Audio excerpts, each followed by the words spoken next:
প্রিয় দর্শক বন্ধুরা, আশা করি সকলে ভালো আছেন। আজকে আপনার সাথে আমি হাজির হয়েছি আজিজ রিয়াদ নাটক আপডেট অফিসিয়াল চ্যানেল। সবাইকে জানছি স্বাগতম। আজকে আপনার সাথে যে নতুন এক নাটক নিয়ে হাজির হলাম, সে নতুন এক নাটকটির নাম হচ্ছে ছুঁয়ে দে আমায়। এই নাটকটির ভিতরে বরাবরের মতন অভিনয় করতে দেখা যাবে মুশফিকার ফারহানকে ও কেয়া পায়েলকে। বরাবরের মতন এই নাটকটি রচনা করেছেন অ্যালেক্স উজ্জ্বল আর গল্প ও পরিচালনা করেছেন রায়ান মাহমুদ। ইতিমধ্যে কিন্তু এই নাটকটি কিন্তু অলরেডি কিন্তু বেশ কিছু পোস্টে কিন্তু আমাদের মাঝে রিহার্সাল করা হয়ে গেছে অনেকদিন আগে থেকে, তাও দেখতে পাচ্ছেনই। অসাধারণ আছে পোস্টারগুলো। অবশেষে এই নাটকটি ইউটিউবের মধ্যে আসতে যাচ্ছে খুবই শীঘ্রই।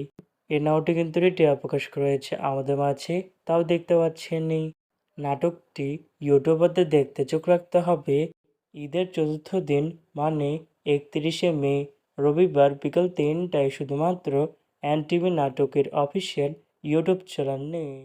ছুঁয়ে দে আমায় সোনামার এই নাটকটি দেখার জন্য কারা কারা অপেক্ষা আছেন সেটি কিন্তু অবশ্যই কমেন্ট করে জানাতে পারেন। আর এরকম নতুন নতুন একক নাটক, ওয়েব ফিল্ম, ওয়েব সিরিজ অথবা ধারাবাহিক নাটকের আপডেট ভিডিও পেতে এখনই চ্যানেলটিকে সাবস্ক্রাইব করে রাখতে পারেন। পাশে থাকা বেল আইকনটিকে অন করে রাখতে পারেন। তাহলে নতুন নতুন একক নাটকের আপডেট ভিডিও যাবে সবার আগে সর্বপ্রথম। চাইলে আমাদের একটি ফেসবুক পেজ ফলো করে রাখতে পারেন। ফেসবুক পেজটি আমি লিঙ্ক দিয়ে রেখেছি পিন কমেন্টে অথবা ডিসক্রিপশন বক্সে। ধন্যবাদ সবাইকে।